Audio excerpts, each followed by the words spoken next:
How to download CV from Europass.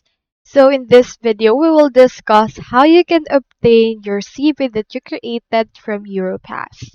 In order to do that, head over to their website, which is europass.europa.eu. You should be able to see this. So if you already created a CV, you can head over and download it by logging into your Europass. If not, you can head over to Europass Tools and click on this Create Your Europass CV. From in there, you should be able to see this. So first, you need to create your Europass profile if you don't have one yet. But if you do, you can just navigate to your CV where it's stored, preview it, and initiate the download that should be able to be added from there. You can tailor your CV, you can get your Europass profile, and you can head over and then download it directly from the site, just following the on-screen instructions from there on. So I hope this video helped you, and if it did, feel free to like and subscribe.